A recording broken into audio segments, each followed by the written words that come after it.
Hello everyone, how are you doing? Welcome to another podcast of Lions Den Sports. Today's guest is Mr. Balraj Singh. Yes, sir. I'll be making the gentleman wait a long time. It's been a while. But it's all good. Hey brother, I really appreciate you staying It's all good, man. And keeping calm with me, man. How's things getting on, first of all? Yeah, good. Just ticking over, really. Training, going well. 4 weeks ago, not so long ago, that ended up being a draw, unfortunate draw. But other than that, all good. Keeping well. We'll talk about that because I'm keen to know how that got on. But just people who don't know about you, you've had 5 fights now. 5, yes. Yeah. 4 wins. 4 wins. And obviously the 1 draw. One draw, yeah. But you've actually come from a different background. You come from a MMA kickboxing MMA, background. yeah. So I did MMA when I was a kid. From 13 to 20, actually, I went to MMA. But I started way younger than that when I was 6. Dad got me into kickboxing. And then kickboxing, which led me to now. So, what age did you start MMA kickboxing? Kickboxing started when I was 6 to 13. 13 to 20, I did MMA. 18 to 20, I was pro in MMA. And now I just turned over straight to pro boxing. So, what made your dad put you into these sports, into kickboxing? He couldn't do it himself. So that's why he put his sons into... Well, he gave it a go to see if they actually like it. So, and we both loved it. And yeah, that was it. That was it, really. And you both smashed it from there. Both just doing well. I mean, obviously there's life issues going with my older brother, but other than that, I gotta keep it going for both of us. Yeah. So keep it going for your dad. Is your dad proud of what you're doing? Yeah, he's happy with everything that's going on. Obviously, he wasn't happy with the last fight, but obviously he's keep representing us and keep helping us and to grow higher and higher. So did your dad try kickboxing? Did he try? Yeah, he was a brown belt. He was a brown belt in kickboxing, karate. Yeah. Wow. Yeah, he was doing really well, and then obviously he has to work, parents and stuff. You know, how it is in the old generation. But yeah, he was doing really well for himself. I wouldn't want to fight him. Yeah. Is he bigger than you? No, he's shorter, but he's heavy-handed. He's heavy-handed. As they say, yeah. Do you remember getting the slaps when you were a kid? Nah, he never hit me. It was mum. Oh, that's true, actually. Yeah. The dad never hit you. It's the mum that gets you the most, isn't it? They always get jukti. Yeah, it's a big one. It's either mine or my brother's. I'm glad it wasn't just me. Nah, it's everyone. I'm glad it wasn't just me. So, would you say your dad was more like hands off? He's more, but he wanted you to go into sports. Yeah. And stuff. And did you try other sports as well? Or was it just kickboxing? In school, I was good at basketball and rugby. Because you're quite tall, didn't you? How tall are you? 6'2"? 6'2", yeah. Yeah. 6'2". I was rugby was I was okay at in school because obviously jiu-jitsu. I used to do a lot of jiu-jitsu, and then basketball, which I was really good at because I was tall. That was it really. It's mainly kickboxing, MMA, everything really. I just enjoyed. Other than that, no, there's no other sports. Like I was talking to one of my mates yesterday. He was like, everyone's surrounded about football. Like I never watched football in my life. Really, never seen football? Nah. Do you know what it is? It's a national sport, isn't it? Yeah. Football. It's a national sport. Everyone loves it here. Yeah, it's what they talk about. You go to the pub, they talk about that. It's what they like. It's built in them. Football, just football. Just watching. How about in your community? Did they talk much about MMA, boxing, and the people who you hung around, or was it football that they talked about? It was mainly football.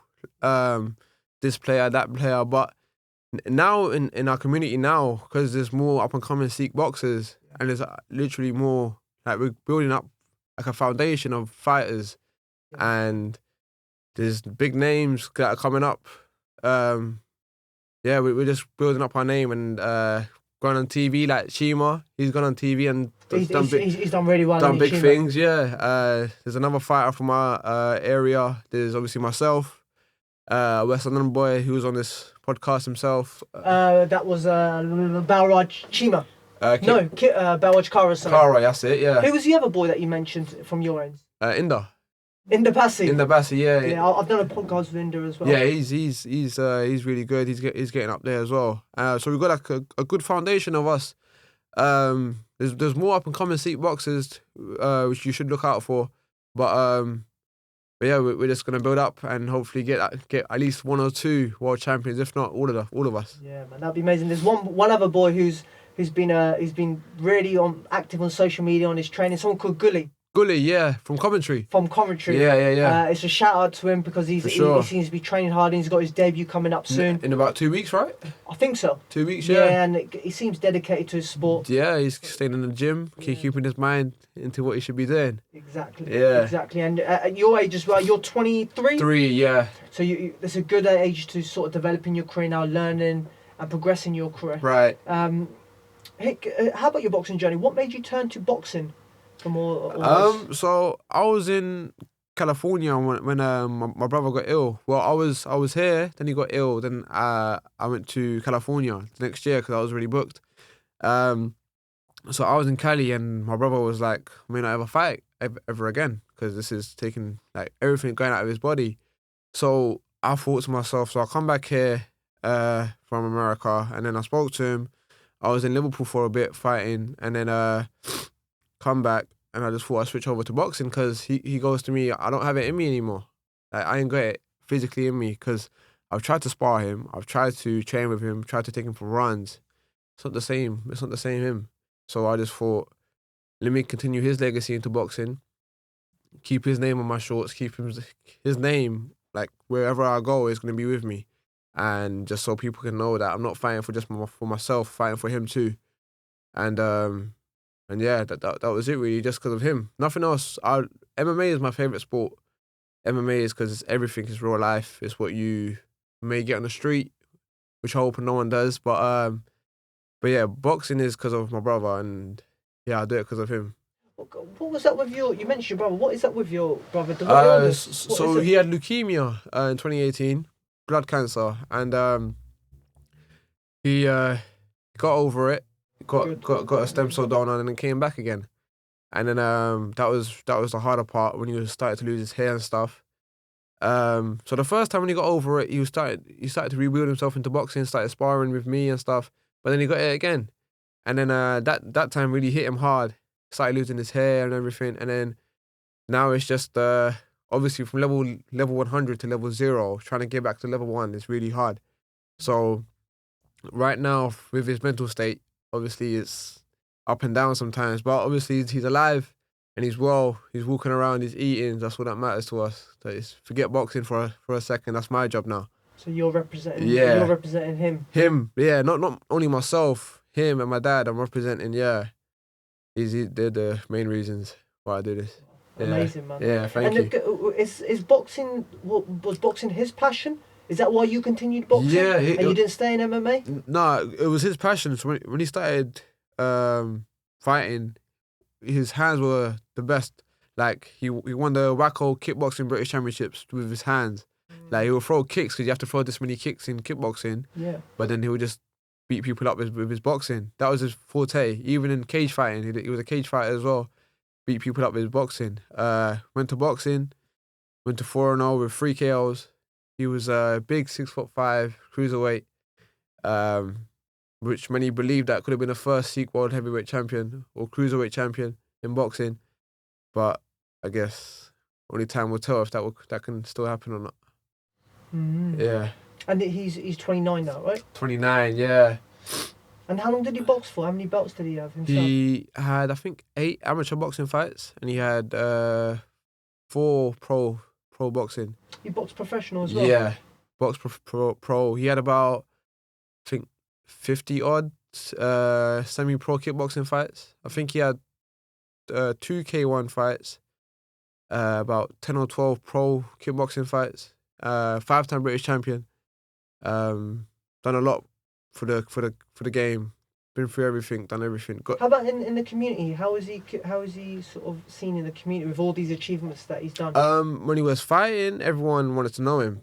Everyone wanted to be, oh yes, this is Haj, this is who he is. I'm with him by his side. I mean, there are people that loved him genuinely, but like, obviously, because now he's ill. So who is he now? He's a nobody, right? I mean, to me, he's always been something. That's my hero. But to other people, he's not fighting. He's a nobody. All he does is stay at home. So it's hard to see. But to me, he's alive, and that's my hero. Yeah.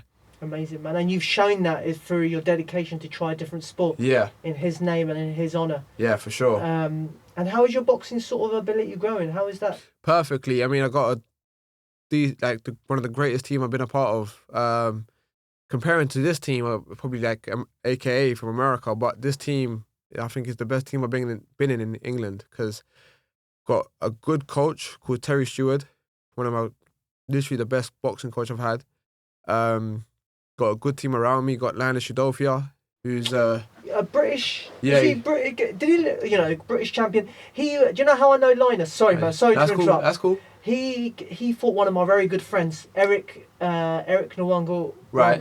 I don't know if you saw that fight. He was on Channel 5. Right. And Eric, he said, Linus is a good fighter. Very good fighter, yeah. But he says, he doesn't punch that hard, but he's very skilled. Yeah.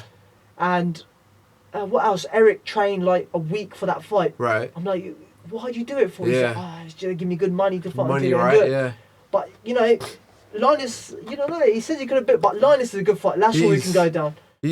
Linus is like he brings everything to the table. Like he'll come into the gym hyper. He'll bring the energy to the gym. But he just lost his last fight. Hopefully he'll fight again. Was that for the British? Yeah. I personally thought he won. I think close fight. Yeah, very close fight. But now it shows you his opponent, Denzel Bentley, is now fighting for the world title. World title, yeah. I think it's against Russia. Russia over in America. America in Vegas, yeah. So he's an undefeated fighter. So it'll be a tough fight, but it shows you the levels. What level it is now. The levels, yeah. Yeah, that's the team we got around ourselves. Who else is there? Linus, I think you've got other people in your Linus, team. got Brad Pauls. Brad Pauls, yeah. He just boxes for Wasserman, don't he? Wasserman, yeah. They both box. Linus and Brad Pauls both box for Wasserman. Who's got a big fight coming up, soon to be announced. Got Sean Robertson. He's a very good boxer as well himself. I think he's 11 wins, 1 loss, 1 draw. What weight does Sean Robertson box? Super welter. Super welter. Light middle, super welter. Also got my coach's son, Ellis Stewart. Hits very hard. Got a good strong left hook on him. He just had his. What weight is he? Middleweight, my weight. Oh, okay. You're big for middleweight, though. Middleweight, yeah. Is he as big as you? Yeah, we're same height, so we get some good rounds in. Yeah, it's decent sparring with him. Then we got Nicola Burke, who she was bare knuckle champion. Okay. Yeah, she does Burmese boxing? I think so. It's like bare knuckle boxing with headbutts, kicks, elbows. Mad, isn't it? Yeah. So is it left way? That's it, left way. Oh, okay. She did left way, and so we got a good. Would you try any of that? I mean, MMA is sort of the same thing, apart from headbutts. Yeah. Well, sometimes you can get a little sneaky. Yeah, get a little, yeah. And the elbows, but you got obviously you've tried the gloves, didn't you? Yeah. Are they much different to the boxing ones? Yeah, much different because you much lighter.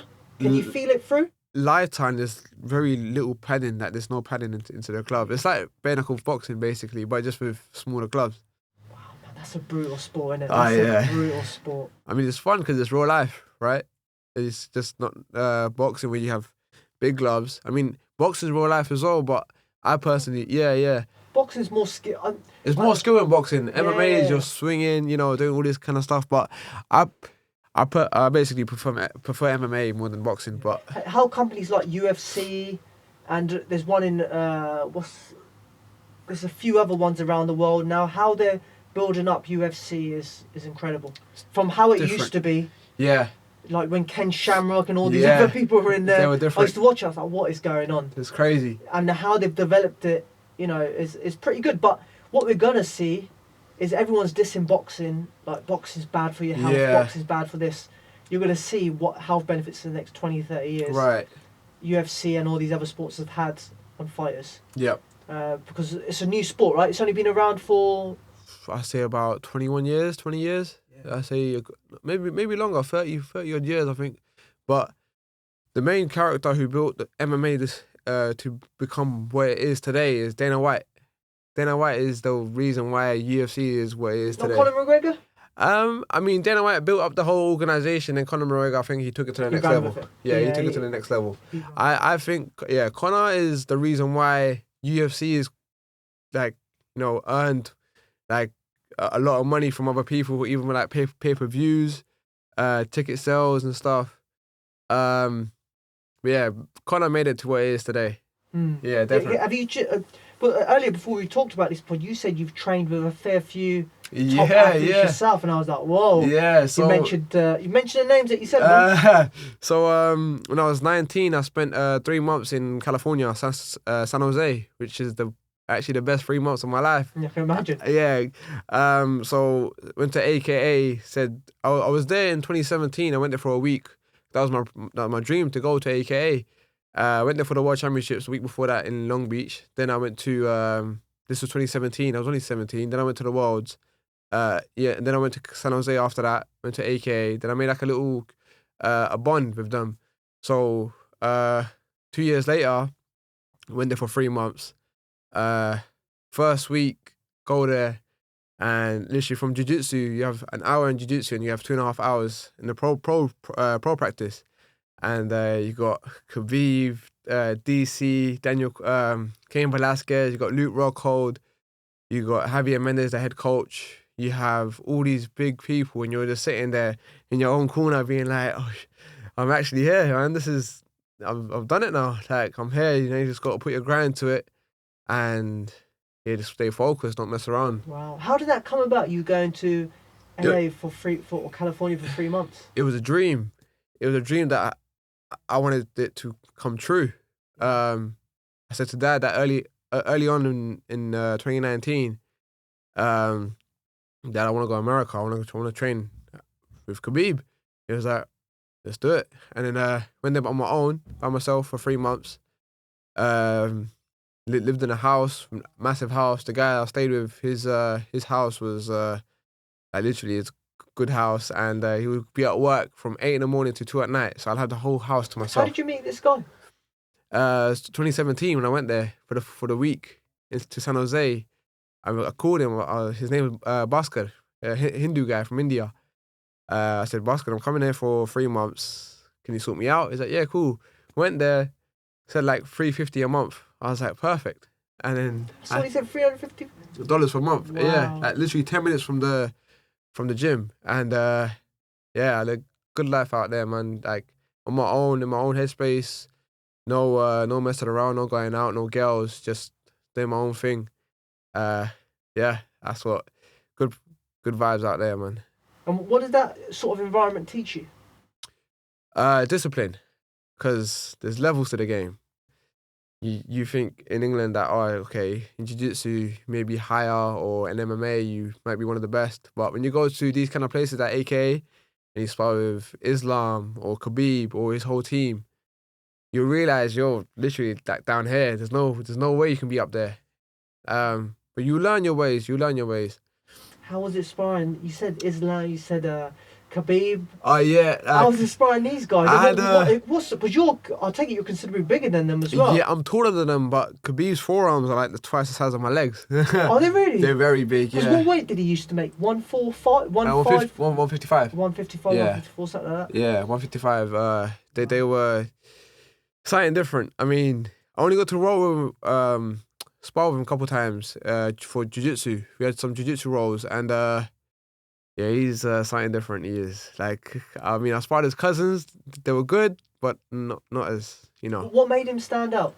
Stand out was he'll come sit next to you and he'll talk to you, and he wouldn't be ego.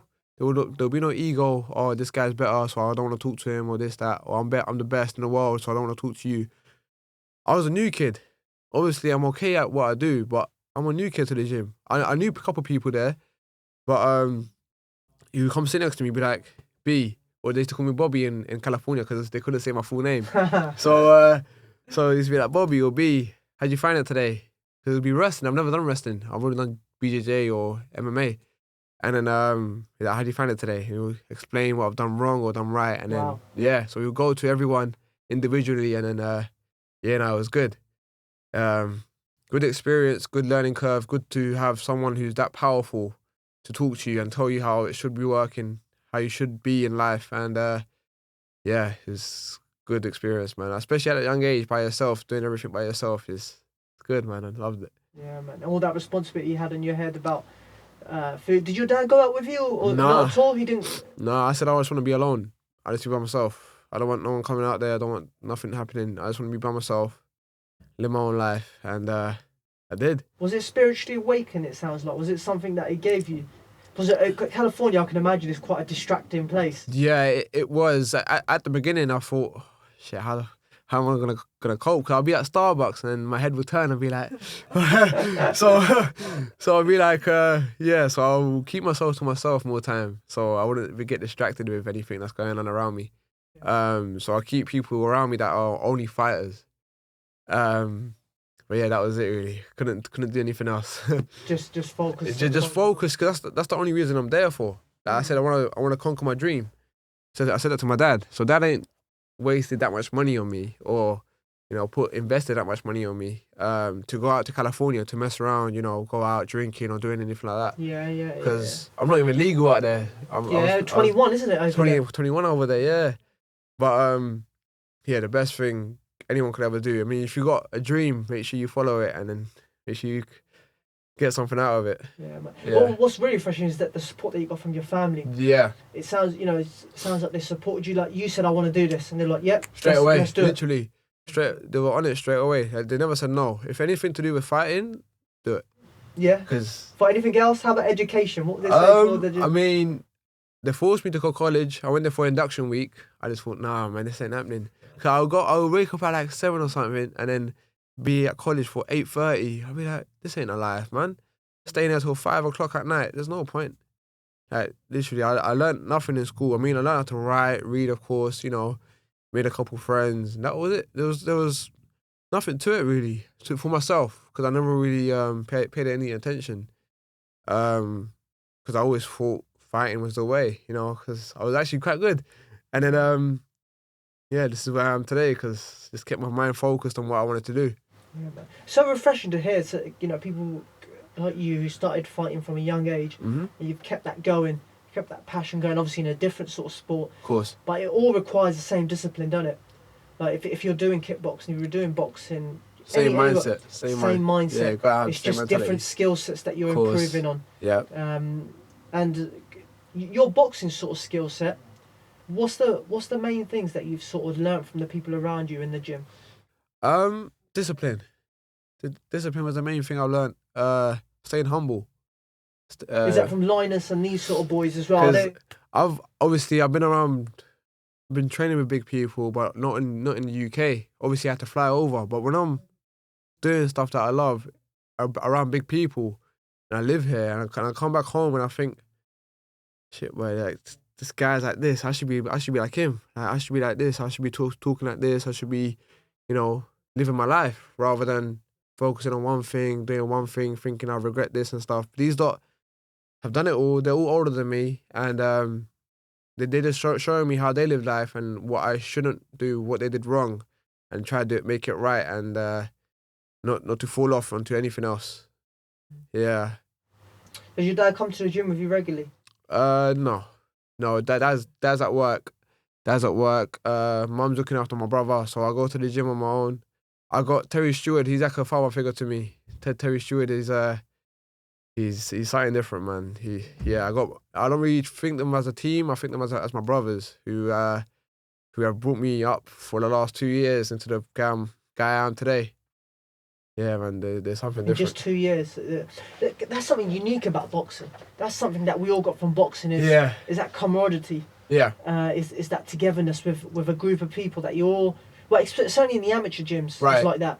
You get people who you're sort of a team environment, and you all progress and get better and better. Right. And you got a coach who wants to do the best for you, and they don't get anything out of it. Not like pro coaches, a little bit different. Yeah. Because they're getting financial reward. In the amateurs, they don't. No, they do it all in their spare time. Right. They're spending time with you. They want to see you do well in life. And exactly that. That's really rare to find people like that in real life, isn't it? Very rare. That's the beauty of boxing, I think, and the beauty of these sort of sports. Boxing teaches you more about life than anything else.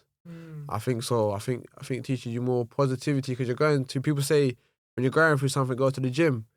When you have boxing and you have good people around you, like my team, if I go to the gym tomorrow and they see me upset, they'll be like, they'll make me laugh, they'll make me smile, they'll be beat you on a spar, and so they'll let me hit them. That's the type of team I got around me. Good people, man. Like, yeah, boxing is something different. Yeah, for your mentality it's different. Yeah, man. Yeah. And So you turned pro 2 years ago. Turned pro in boxing. You had 5 fights already Five, in that period. What was the first? Obviously, you started with 4 wins. Yeah. Where was your first fight? Where was that? First fight. So I had my first 4 at the same place, Circus Tavern. Okay. Circus Tavern. Yeah. I had one before all those 4, but no one really knows about that one because it's not my record. I fought as a pro in Tijuana, Mexico. Okay. So I fought there just to get my boxing up. So I thought I'd get my hands when I was doing MMA back in 2019. I thought I'd get my hands speed back up, and then had a pro fight. Not the guy out in Mexico. Yeah, knocked the guy They're out. tough over there, though, isn't it, the Mexicans, man? World tough. Like they're crazy. Like, they'll do anything just to get money, though. So you've travelled quite a bit. You've been Mexico. I've been Mexico and America. That's the only 2 places. Oh, you went over there competing in Mexico, sorry. Yeah. Competing in both places. When you said they'd do anything for money, what do you mean? Anything, right? They like for boxing, for example, they'll do anything. Like, I fought a guy. Obviously, once you start up in boxing, you gotta pay for your opponents, right? So for opponent, I think it was like $500. $500. I like 4. It was meant to be 4 rounds. Knocked them out in 1. But imagine you have to go there.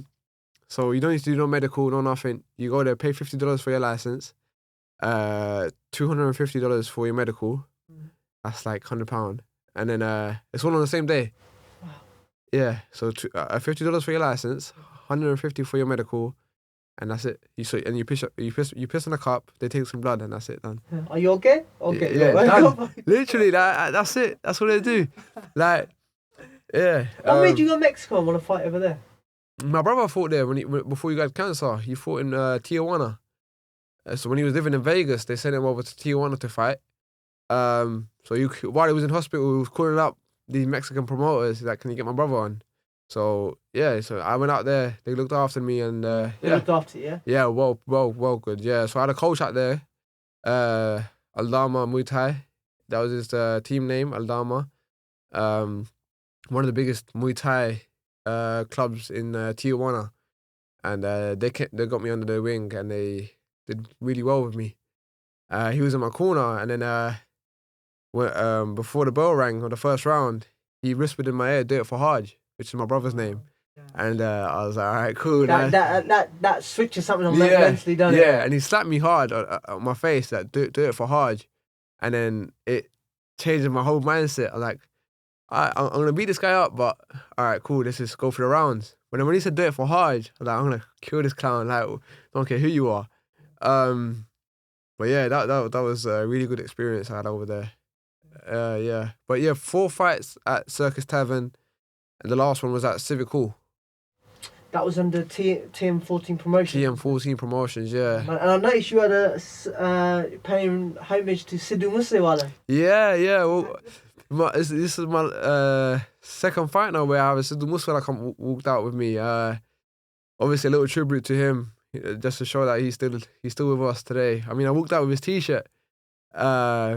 Yeah, man. I noticed that. I was like, right, I have to speak to him. Yeah, man. What made you choose? What is it that you liked about him personally? Just the energy that he brings, the energy, the power levels that he gives to you through his music, through his words, are something different. I think he's just something different, to be honest. I wore it on my T-shirt. Legends never die, so he will never die, man. He'll always live forever. He was something inspiring. I mean, loads of people won't know, but he done something different for the Punjabi sort of music industry, didn't he? I think he's making songs with like Burna Boy. Burna Boy, yeah, Burna Boy. Yeah, that was really Drake good. And stuff. Drake did a tribute to him as well, mate. It's the only Punjabi that's been around the world. Still Bangles from here, Mist, Stefflon Don, all these people. Like, the only Punjabi who's done remixes with the biggest artists in the world, and there's no one else out there that can do it. There's no one else that's collabed with Drake. That's Alpana. Apart from, I don't know who's out there. I don't know. I can't think of no one else that's done that soon. No, literally no one. So he's smashing it. A guy from India is doing all this kind of stuff. You see his earlier stuff as well. You're like, oh, this is just the Indian guy, but he transformed his music and everything. Something else. Didn't he just changed into something else. But Yeah, it's just his power that he gives in his voice. When I walk out, no, I'm walking with with power and walking in with killer instinct, basically. A lot of boxers that pay tribute to him as well. Yeah. We had obviously Inda walked out to him as well. Yeah, he got a lot of praise for that. Actually, didn't he? I think he walked out to SYL. SYL. Yeah. Do you know much about the SYL? Nah.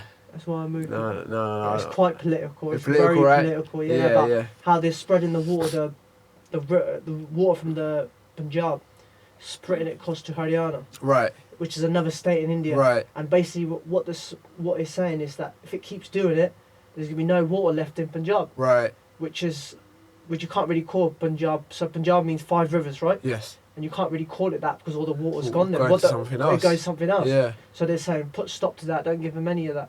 Just if it's Fair gonna affect our land, then why not? Yeah. Of course. Yeah, literally. Yeah, man, it's pretty powerful at the moment. Yeah. And they actually banned the song from India, didn't they? They did, yeah. It's just, it's all political, obviously, like you just said. But I guess that's one of the reasons why, he's not here with us today, because all the politics that's going on. Yeah. But yeah, I don't really get involved with politics. It's not really worth. It's complicated, isn't it? Yeah. You don't really need that headache, to be honest.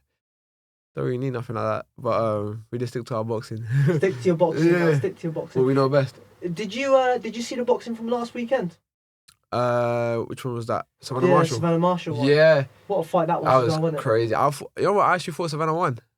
You thought Savannah Marshall? I thought Savannah won. Nah, really? Yeah, because she's from here. I wanted her to I win. understand that. Yeah. No, I thought Marshall was different, isn't it? Marshall was good. Yeah. But I thought Shields. She was faster. I think she was faster. Yeah, she's a bit more clinical. And I'm happy to say, I think her boxing style. So the way she beat Shields in the amateurs was by boxing. Yeah. Here her style was very much like leaning over like and doing Roy Jones style, right? Yeah, I don't know what sort of style it was, but it's leaning over. But if you're doing that sort of style, you gotta be first. Yeah, you gotta be fast. Yeah. And then Clarissa Shields wasn't hitting one shot; she was hitting 3, 4 shots. Boom, boom, boom. That's the only way to get it. I think that was a game plan, because if she hit one, she knew that Marshall would count over the top because she's taller, right? Yeah. So I think she had some good game plan in the back in the dressing rooms. And the style that Marshall put on was made for what Shields was doing. So against, you can't hit one shot against that. Yeah. You have to hit 3, 4 because it's like in that shell style. She's long, right? Yeah, you can't do it. You have to go 3, 4, 5 shots. And for me, I think on work rate, they both put on great work effort. Oh yeah. But I think accuracy, speed, and power, I sure. gave it to. Yeah. Personally, I gave it to Shields. And that entrance was crazy. Did you see that entrance? I didn't watch the entrance. She like dancing as she's coming into the ring, bro. Apollo Creed. Yeah, man, proper. I think she had the American colour shorts on as well. Did she?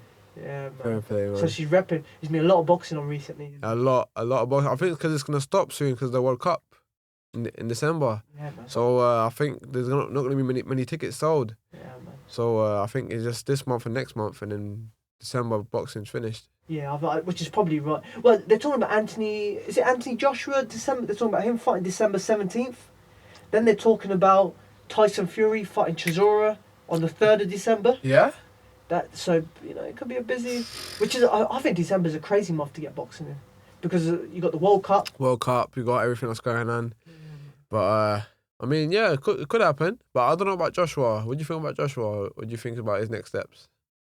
I think he made the right step not to fight Fury next. Yeah, because I think he will get. I think Fury will retire him. Yeah, I've been there where you've been on the back of a loss and you go straight in and you fight at a high level. It's not good. You need to drop the whatever amateur level, but at that what level they're fighting at, you need to drop down, build up his confidence, and go again. Right. The same principle applies. Right. Drop down, build that confidence, get a few wins, go up there again, and then go back up into that confidence. I think you should fight someone like what's his name? The guy that just fought Ruiz. Ortiz, yeah. Yeah, that's a good. Southpaw. Yeah, good Southpaw. Awkward. Yeah, because Usyk's obviously Southpaw. Lost to him again. I think he should fight, because he just come off a loss against the Southpaw. I think he should fight another Southpaw like Ortiz, And then, because obviously Tyson Fury is a switcher, so you could obviously, be used to, because you're used to fighting orthodox, you can also be getting used to fighting southpaws as well. So you never know. That could come in handy as well. Yeah. Who do you reckon will win that? If it eventually happens, Tyson Fury or Anthony Joshua? Tyson Fury for sure. Yeah, definitely Tyson Fury, because I don't think AJ has to what. I don't think AJ can beat Wilder, Usyk, Joe Joyce. Yeah, I don't think AJ can beat any of them. I think AJ will be only at Andy Ruiz level. And he just got past Andy Ruiz. Just got past Andy, past Andy Ruiz. I think that's the only. I think ranked number 6 or 7th in that. Do you know what? Do you know what? It's interesting you say that. But when you look at Joshua's CV, I know Eddie Hearn talks about it all the day. Yeah. But you got to give him credit. Like, I think he has probably. What do you think who's beat? He beat Klitschko. Joseph Parker. Yep. Who's a Russian? Povetkin. Yeah. He beat Povetkin. Then he beat that Pulev. Then he beat Ruiz, obviously, after losing to him. That's not a bad CV, you know what I mean? I think it's probably, arguably, do you reckon it's better than Tyson Fury's? I know he's got the 2 Wilder wins and he's got the Klitschko win when Klitschko was under, Chisora, you got the Chisora win, you got the Klitschko in his prime. Yeah. Well, was he in his prime? Well, just coming out of his prime, but he was still younger. 36, 37, yeah. Yeah, something like that. Fought Klitschko twice, Chisora, beat Dillian White. Yeah, that was a good win. Beat Wilder 3 times, not twice. Beat Wilder 3 times. Beat everyone. Literally beat everyone. We saw what Wilder did, obviously, a couple of weeks ago against the... What was that, first round, second round? Finnish guy. First round, just right? One, boom. Crazy. So it shows you what Tyson must have went through in that ring. Yeah. To get through it. Shows you how tough the guy The mentality they must have had when you got knocked out in the first round. Crazy, man. Crazy. Something different. Well, I know you're from the London way. Yeah. But what did you make out the Conor Benn situation as well? That's no, that's too much, man. That's too much. I mean, I remember watching on TV. Conor Benn was on TV. I remember him saying to I think it was Johnny who was interviewing him. I think he was telling Johnny, I spoke to Eubanks. He said, I want the fight to go ahead and whatnot. Then when Eubanks comes on TV, Eubanks goes, no, we never had a chat. Yeah. And I was thinking, so you're both playing mind games with each other. You had someone's lying, someone's had something, but no one's telling the truth. So either someone's put something in his drink so he doesn't fight Eubank, or he's doing it to himself to get more publicity and to get a bigger fight or something. But I mean, I hope that fight does happen. Do you think? I hope so. Yeah, man. I saw an interview with, who was it? The 2 dads, Nigel Benn and Chris Eubank Sr. got together. I don't know if you saw that. No, I saw that now. So I think that came on a couple of days back, and they were saying, Chris, what was it? Nigel said that your son wanted this fight at 157. Yeah. And then when he saw him make the weight and how shredded he looked on his face and how he didn't look there, he called up Chris Eubank Sr. He said, "Do you know what? I'm sorry. I should. Your son should never have come down to that weight. Yeah. Just because he was literally not there. Like he was drained, and if he says that if that fight did happen, something could have happened to Chris Eubank. Probably, yeah. It's crazy, man. The way Conor hits is really hard. Yeah. Have you sparred him? No, but Linus and Brad Pauls, they spar him and they say he hits hard. It's hard. Yeah. He looks heavy-handed as well, doesn't he? For a welterweight, it's really hard, man. Yeah. Do you reckon he needed any support to punch that hard, or do you reckon it's all natural? Never know, innit? You never know. You can take. I don't know. Yeah, no. You like to think that he's a natural athlete. I'm sure he is. And what Nigel did say, like, if he did take any of that, then he said, "Son, you go your own way. I'm not supporting you in that." Yeah. Which is the right way for any father to do. Literally, his son. If you're, because I don't think Nigel Benn will ever cheat. But do you know what? Back then, you never know how it was, do you? I mean, you never know. I mean, you look at Roy Jones and you see his biceps. Fucking. Oh, sorry. But yeah, you see his biceps. They're like twice the size of his natural arm. Yeah, man. Him, Holyfield. This is just alleged. This is just. Holyfield. I don't know about Tyson. I think Tyson was natural. Tyson said he did. Tyson said he did. Yeah. Wait, he used to smoke weed. I think that sort of thing. Yeah, I think weed was his main thing, right? Yeah. Well, I don't know what his main thing. Yeah, forget knows. Yeah, he's tried all sort of things. That guy. Was it Angel Dust? I think that was one of his main things as well. Was it really? Yeah, Angel Dust. Yeah. He's like, yeah, that was something different. Back those days was crazy though. Yeah, those days you could have got away a lot of it. Now I'm happy that there's more testing going on. Yeah, the British board is very strict on anything you take. That's the thing about the British board. You would know about this. Yeah. British board is that the testing is UCAD, right? Yeah.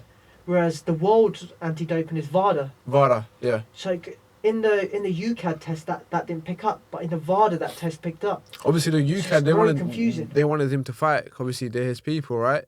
So and then obviously the Nevada one is the world one. So they want to make sure everything's going on okay. So I think our people are lying and the Nevada ones are telling the truth because obviously they want everything to be normal, nothing to be taken for granted. That's true. The British Border Control cancelled the fight, though, didn't they? Yeah. Fair play to them that they said no, the fight's not going ahead. Yeah. Which was the right thing to do, I think. For sure. But we'll see. We'll see what happens, man. Yeah. So I just want to go back to you about your last fight, man. Yeah. Yeah. I know it's a tough one. I only saw clips of it. Yeah. How did you think it went, man? 6th rounder. First 6th rounder, wasn't it? No, second one. Oh, was it your second? Second, okay. Yeah, second 6th rounder. I'll give Pucci round 4 and 6, if that. I'll give Pucci round 4 and 6. I know I won 1, 2, 3, and 5. I know I won 4 rounds for sure. I don't know where he got 3 rounds from. Either the judges being biased or racist. I don't know what they're trying to do, but I know I won 4 rounds. Even like people messaged me saying, I got like boxers sending me voice notes saying that you won 4 rounds. I had liners saying you had 4 rounds. I had big people saying you had 4 rounds, and these judges think that just because I'm a brown guy, like take advantage of me. Do you think it's that? Yeah. Do you think because even the referee when he was pulling us apart from the clinch, he wasn't even pushing him. He was like touching him, like go back. He was pushing me so hard, and I was thinking, mate, what did I do to you? I not said nothing to you, and I'm like, yeah, it was pushing me well hard, and I was thinking, mate, are you on his side or my side, or what side are you on? And then yeah, and I hear the result, and I'm thinking 57-57. How does that work? I beat this guy up for a while, and but that leading up to that fight, so 3rd of September I was meant to fight. Didn't sell enough tickets. Following week, Queen passed away. That following, so I had to maintain my weight. So and then that following week, I was meant to fight another guy. Then on the Friday, day before the fight, I get called from a manager saying that, oh, you got Pucci, you're fighting Pucci. I was like, wait, what? They're like, yeah, you're fighting Pucci. I was like, all right, cool. And then the next day, like, yeah, you're fighting Pucci. I was like, okay, because Louis Pucci, he ain't he's experienced guy, man. Very experienced guy. Had about 180 odd fights. Yeah, I think so. Yeah. Yeah, and he, like, out of those 180 odd fights, I think he's won most of them, but they just gave him the loss. So obviously the journeyman. But even his last fight, I was there at his second last fight. He fought a black guy. I forgot the guy's name, and he beat the black guy up for 4 rounds. Like literally annihilated him for 4 rounds. Wobbled him as well. But to give the black guy the win. It was his pro debut. Oh, okay. It was his pro debut, and I'm thinking, like, so you give him the win after that, and then me, like 2 weeks ago, where was my hand being raised? And I didn't see my hand being raised. And then, it just is what it is, to be honest. I know I won. Why do you think it's... I know you said the referee didn't make... Did you have judges on this outside? Yeah. So why do you reckon it was a racist environment? Because there's a lot of Asian people that come through. There's a lot of black fighters coming through and all other races coming through. Why do you think they were racist to you? I mean, there's many reasons. I mean, there's Pucci. If it was anyone else, I think they would have gave it to me. But all the judges know Pucci. Like, referee knows Pucci. He's been there with all the referees. Like, I personally think, like, they just wanted it to be a draw. I don't know for what reason. I was looking at the other fight when I was there, watching one of my other friends fight. And I remember watching Pucci fighting, thinking, you're annihilating the guy. But it was a black guy as well. And the referee, when he put the black guy's hand up, and I'm thinking to myself, I was itching myself, really, like, I was like, this guy got annihilated for 4 rounds, and you gave him the win. This guy got battered, like, fully, like, crazy. And then, yeah, man, I just home fighter, selling tickets. Yeah. Um, But I was a home fighter. You were the home fighter, yeah. Yeah, I sold tickets. I done everything. And what did your coach and stuff tell you? That's the main thing. What did they say? What, in the corner? No, I mean after the fight. What did they say to you after the fight? They know I won. They know. I mean, it was some people say it was a close call. Some people say, even the commentators. There was a pro boxer who was commentating, Sam Gillies, right? Oh yes, Sam Gillies. Yeah. He was the commentator. Even he said, I think Singh won 4 rounds to 2. If a pro boxer is saying that, and to compare to everyone else, I'm thinking like, at least give me the edge. Yeah, do you know what? Do you know what it is? There's 2 things that it comes down to. Is that you're the home fighter. They should definitely. Right. Well, I don't want to say definitely should give you the. You've got that little bit of advantage, right? Which is whether it's fair or not. Okay. Yeah. But then when you say 4-2, all it takes is one of those rounds just to go to someone else. Yeah. So it's very difficult over 6 rounds to get those wins. The biggest thing is that you can do from it is learn from it. Basically, yeah. Learn from it. I mean, it's not a loss. Next time you gotta sort of go for that. I don't know, that points win. Go for that knockout. KO. Go for that KO. Yeah. Go for that decisive victory. That it's out of the judge's hands, right? That you don't want it to be. Yeah. I remember in my second fight in December. I remember knocking a guy out in the first round.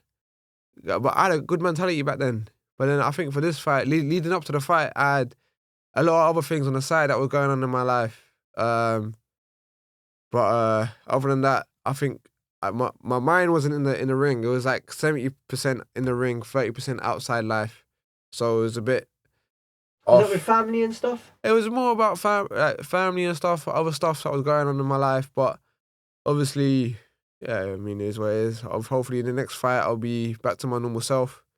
And then, hopefully start going back to winning ways, not getting no more draws. Yeah, man. Yeah. When's the next fight date due? Anything? Hopefully March time, I think. I mean, I'm not in no rush. I'm only 23. I ain't in no rush at all. I mean, there's like heavyweight boxers like Alan Babic who started boxing when he was 30.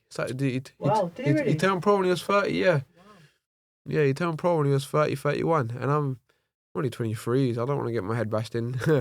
I mean, I want to have some brain cells. As you get older. Yeah. So like, but yeah, I might take some time off, just to rebuild myself, sort out whatever I need to sort out, and then once I'm ready back into normal routine, then start fighting again. So are you in the gym? I'm doing weights. Now. So I'm just trying to maintain the body weight. Obviously, I mean, I got a bag at home, so I just do some boxing on the bag. But other than that, just mainly weights. You should have brought your stuff in, man. We could have done a boxing session. That would have been great, man. Hopefully next time. Anytime, bro. Next time, bro. Anytime you That'd be nice. Anytime you can come down, man. Appreciate it. So what else is going on in your life, man? So now you're off the dirt. What else is going on? Just what else is going on? I mean, trying to get a job. Need to find obviously money's coming in as it is, but I think I need to start finding to get my mind off things rather than, sitting at home thinking about life, not doing nothing. I think I need to find a job, or I was looking for a security job. Hopefully get that soon, which I hopefully will. I need to look for a job, need to do a lot of things, need to get my life back to normal ways. A lot of other things that should have happened that aren't happening. Man. I need to sort out. Yeah, as you do, man. What type of East London are you from? Ilford way, yeah. Hey, proper. You don't want to go there. Really? Why not? Nah, it's a shithole. I know I can't say that, but it is a shithole. Is it really? Yeah. What's so bad about it? What, is it loads of... Oh, it's just full of like new Romanians, like all of this, like Eastern European, like before it was like Asian town, right? Like Green Street, where you go Green Street or Southall. It was that type of thing, but now it's just Eastern Europeans just taking over. And like, yeah, man, it's just not right, man. Go back to Southall, man. It is what it is, man. But yeah, Ilford's not the right place to be. Yeah, no, it's becoming see how you get crack houses, it's becoming a crack area. Like, yeah, something different, man. I'm gonna cut this bit out. I don't want to get you in trouble with these Europeans. I'll forget that. Is it a big you got a big sort of Asian community there? Oh yeah, definitely. Yeah, we got a good.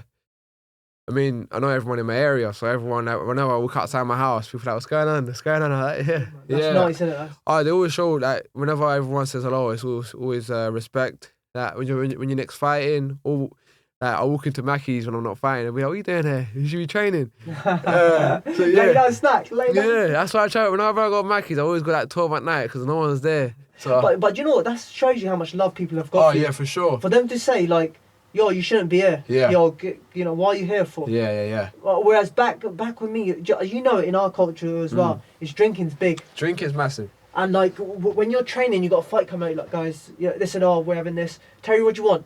I'm like, nothing. No, nothing. Of course. What's up with him? Yeah. Why is he not drinking for? Yeah. Like, listen, I've got other commitments to do. Yeah, you got life to come. Are you that committed to your sport? Yeah, I mean, when I'm boxing, when I know I got a fight coming up, there's nothing going on. I mean, obviously eating clean when you're trying your hardest to eat clean, obviously you get your thoughts about eating something else, but drinking on the other hand is not really been one of my things, to be honest. Like obviously I have the now and again Guinness, or put a little rugby. Guinness is good for you, mate. Yeah, Guinness got a lot of iron, so I have the Guinness or the odd Guinness. I mean, yeah, that's about it really. I mean, when I go out with my friends, I'm a lightweight, so all I gotta have is like 2 Guinnesses, down them. That's it, really. It's done. Done. Yeah, I'm done. Wow. Yeah, I'm not a big drinker at all. Fair play, man. Yeah. That's quality, man. Yeah, there, man. Balraj. Yes. Thank you very much for your time, man. Thank you, sir. Thank you for coming down. I appreciate it. I appreciate you, man. Is there anything that you want to leave us on before you go, brother? Just shout out to a little special someone who's always helped me out in life, kept my mind straight, and yeah, salute to you, man. Thank you. Who's this person? Someone very special. They know, yeah? Yeah, they know. As long as they know. Yeah, man. So someone very special to me. Yeah, man. Shout out to them, man. They for the last year that they've been in my life, they helped me out a lot in life, kept me positive, kept me kept me going throughout life, kept me after a day before the fight. They will always make sure I'm positive, not thinking negative, and yeah, man. So thank you, man. Love you a lot, man. Yeah, man. That's the best note to end it on. Well, thank you, brother. Thank you very much, man. Thank you, appreciate sir. you, man. Appreciate it. Take care, brother. Nice one. Cheers.